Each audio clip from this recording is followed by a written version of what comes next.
Hola. Hola. From Madrid. Bottle 5 5. from Madrid. So we just arrived here today. I'm sure.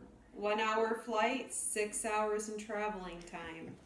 That doesn't add up right, does it? I don't think so either. So we had a welcome pickup, it's called, scheduled for 12:30. Our flight was scheduled for 2:15 p.m.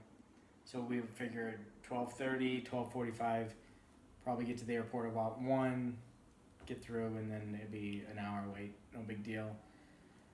About what, 10:30, 11 o'clock a.m. I got an email saying our welcome driver pickup was canceled. So Due sorry to about your luck. unforeseen incidents, which it rained today. Maybe that's what it was. It So- rained. It did rain on our vacation for 1 hour of the whole vacation. So It rained. And so everything got shut down apparently. The whole But- world died. Something happened. So we ended up calling an Uber, which kind of jumped the gun on that. It was only like 11 o'clock, and I'm like, I was checking for bus schedules and things like that, and checked the price on Uber, and it said 15 euro to the airport. So I just clicked it and got it, and they're like 4 minutes out. I'm like, oh crap! So we got all our stuff together, hurried up, got out. Got to the airport in like 20 minutes. Waited and waited. And we were there for about 2 hours, 2.5 hours before our flight. And then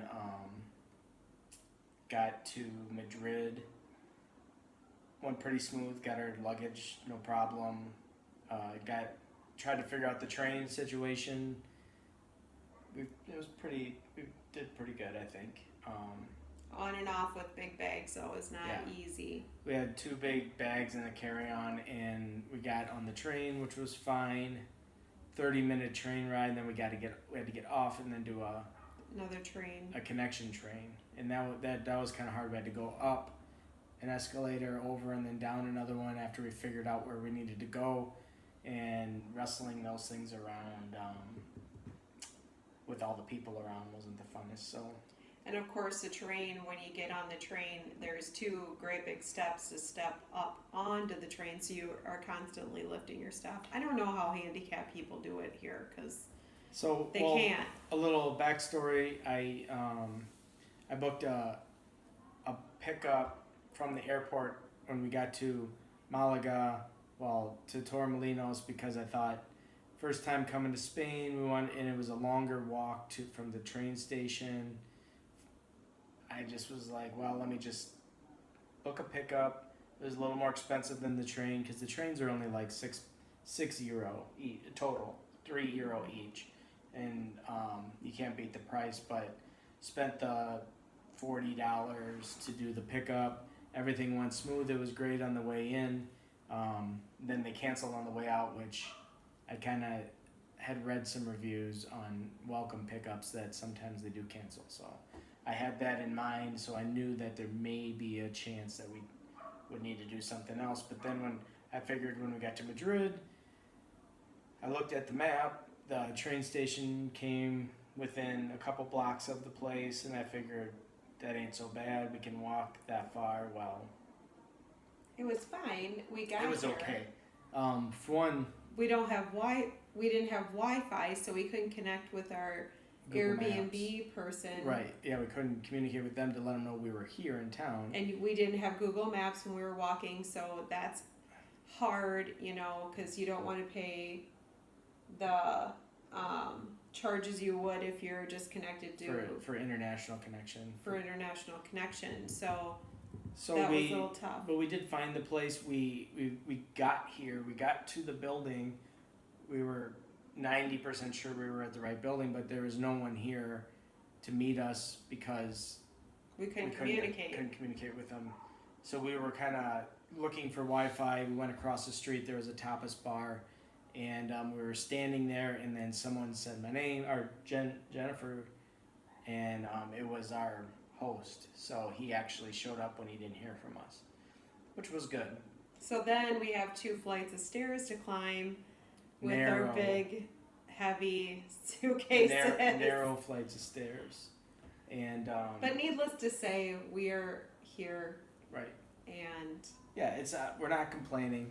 we're complaining a little, but get over it. Everybody has travel woes. It's not fun sometimes. So the city itself, the vibe from the city. what do you think? Busy, busy, busy. Right now there's a party going on outside. It's like Mardi Gras, Jeffy says. It's very busy. Maybe. Downtown Chicago. Maybe not quite as bad as Mardi Gras, but it's the vibe of the city is really different than Torremolinos. Torremolinos was a laid back beach town, Very slow, quiet. Even the bars and the bar scene at night along the ocean or the Mediterranean, laid back and older crowd.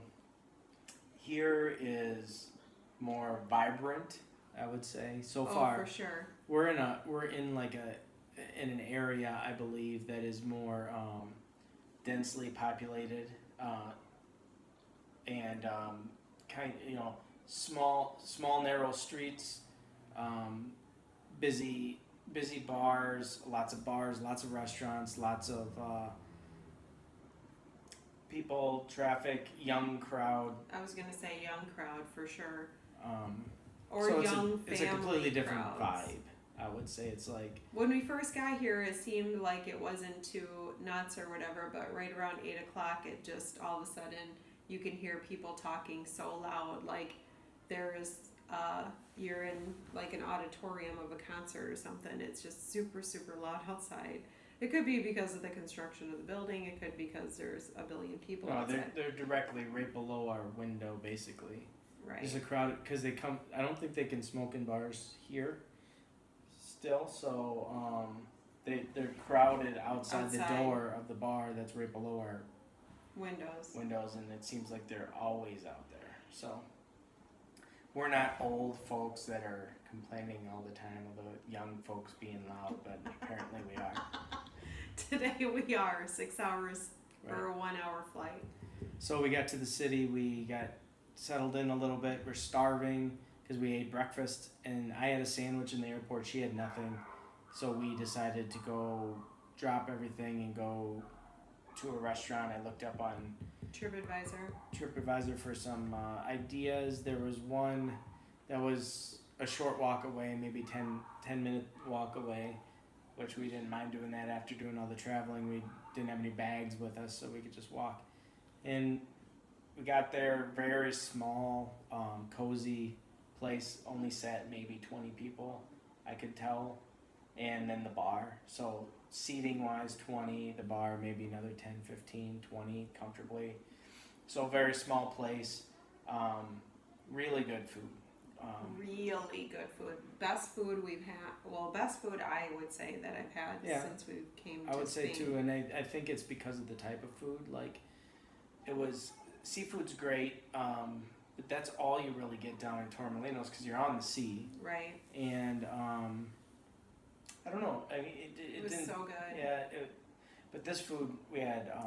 Everything down at Torremolinos too seemed to be, to me, everything seemed to be like deep fried. You always smelled deep fried food. It smelled like all the time. You always had chips and deep fried fish. I think there was a lot of like fish and chips and a lot of deep fried fish. Right. There was also a lot of grilled stuff too, but the overpowering smell was the deep oil. fried or the smoked like sardines or whatever. You smelled that all the time. But In anyway, so we Torremolinos. had salads. I had a Caesar salad. She had I don't know what it was called, but it was a salmon salad. It was. Yeah. So my salmon salad was really good. It was raw salmon, smoked. Yeah, it was like cold smoked. It wasn't salmon. cooked. It wasn't like the smoked salmon you normally get like back home when you put on crackers. You could call it almost sushi, but it's smoked. It's really good. There's It made the salad. It was an avocado, salmon, and like a balsamic vinaigrette or whatever salad with tomatoes. It tasted like a avocado bacon sandwich. It was so delicious. It was with tomatoes and lettuce and balsamic vinegar. So delicious. Yeah. It had avocado. Yeah, it was really good. And mine A was little heavy on the balsamic, but it was still really very good. Mine was a Caesar, normal Caesar, except for it did have balsamic drizzled on it, which I never had on a Caesar, but it made it really good. Then we had a couple tapas we shared. It was Spinach quiche. a spinach quiche that had some sort of crust. It wasn't like a normal quiche crust. I think there was mushrooms on top of it too, but we were not really sure, but it was really good. Yeah, it was like very like light in texture, and the spinach must have been kind of ground or something. There wasn't leaves Right. of spinach, which I enjoy that too. It's just this made the texture more creamy and in light. The other thing we had was It was like the name escapes me now. but it was like a Greek. It's a Greek Lasagna. lasagna they call it. I've made it before. Usually it has meat, eggplant, meat, cheese. This I think had potatoes as well as the eggplant. And it in was the like layers. a taco like meat. It tasted like a taco meat almost. Yeah, there was definitely good. some I want to say Spanish or Mexican seasoning in it. Cumin for sure you could taste.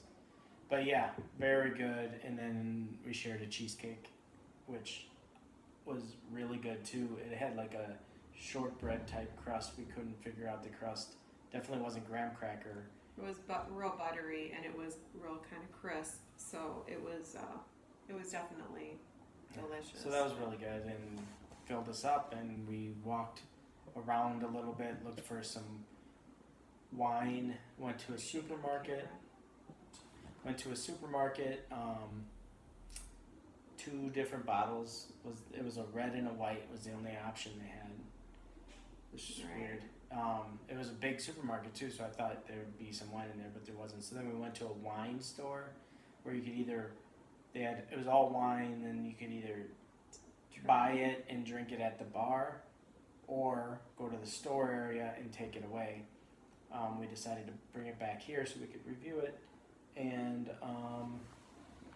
it was the cheapest one they had, which was €7, which is double the price what we were paying before for our other wines. So we're doing the cheap wine, expensive wine review. This is the expensive one, so listen close. €7. Obviously, that's not that expensive. It's like $7.50. But Which you can't even get a bottle of wine that cheap most places. right. This is a white. It's a Vinha do Avo. It's a Ribeiro. I don't see where it's from. Antonio Cajide Goldman San Andre. España. It's from Spain. España. That's where it's from. España. Here's what. If you want There's to a read leaf it, there on it it. is. Yeah. There it is. It's not You can Canada. look it up. That's not a Canadian maple leaf. But so it is. I think White. it's a white. It's good. I think it's good. It's good. It has It's dry. It's hard to say what the nose of it's like, but the taste is fruity, yet it is kind of dry. It's I don't know. I think it's really good. She thought it was. I thought it was kind of like a cheap wine. It tasted to me like it's tasted too vinegary to me right away. But I think it's a different type than what we have been having. I had Verdejo at the restaurant that we were at, and that was good. but that was the kind that we had all during the Torremolinos, so I thought we'd try something different. Yeah, I'd say it's a right in the middle, like nothing too terrible about it, nothing too spectacular about it. Just good. I think we'll drink it. Yeah, we So, will. all right.